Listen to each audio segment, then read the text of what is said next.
Kashmir files एक तरह से इतिहास की उन फाइल्स को पलटने की कोशिश है जिनमें भारत देश में वीभत्स नरसंहारों के चलते हुए सबसे बड़े पलायन की कहानी है। देश में कश्मीर पंडित ही शायद इकलौती ऐसी कौम है जिसे उनके घर से आजादी के बाद बेदखल कर दिया गया है और करोड़ों की आबादी वाले इस देश के किसी भी हिस्से में कोई हलचल तक न हुई। जिस कश्मीर से कन्याकुमारी तक एक होने वाले देश का दम बार बार बड़े बड़े नेता भरते रहे हैं, उसके हालात की ये बानगी किसी भी इंसान को सिहरा सकती है। कोई 32 साल पहले शुरू होती फिल्म की इस कहानी की शुरुआत ही एक ऐसे लम्हे से होती है जो क्रिकेट के बहाने एक बड़ी बात बोलती है। घाटी में जो कुछ हुआ वो दर्दनाक रहा है। उसे पर्दे पर देखना और दर्दनाक है। आतंक का ये एक ऐसा चेहरा है जिसे पूरी दुनिया को दिखाना बहुत जरूरी है।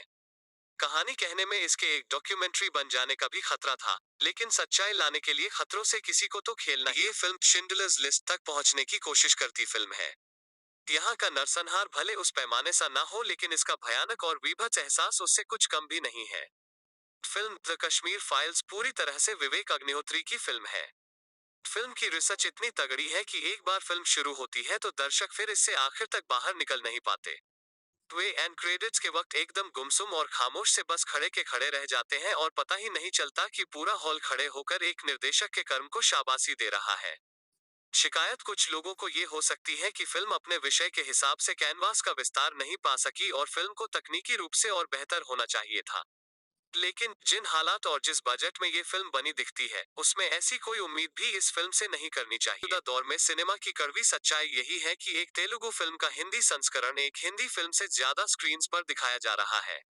फिल्म द कश्मीर फाइल्स को लेकर कहीं किसी तरह का शोर शराबा नहीं, कहीं किसी तरह का हैशटैग रिलीज से पहले ट्रेंड करने में किसी बड़ी सेलिब्रिटी का सहयोग भी नहीं। ये फिल्म अपना प्रचार अपने आप करती है। बतौर निर्देशक विवेक अग्निहोत्री ने इस फिल्म में जज्बात बोए हैं और एहसास काटे हैं। चिनार जैसे ऊंचे इम्तिहान में वो पूरे नंबरों के साथ पास हुए हैं तो बस इसलिए कि उनके साथ कंधे से कंधा मिलाने वाले कलाकारों और तकनीशियनों ने फिल्म में काबिले तारीफ काम किया है। अनुपम खेर अरसे बाद अपने पूरे रंग में दिखे हैं।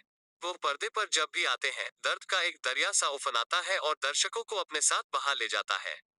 उनका अभिनय फिल्म में ऐसा है कि इसे देखने के बाद अगले साल का राष्ट्रीय फिल्म पुरस्कार उनके नाम होना बनता ही है।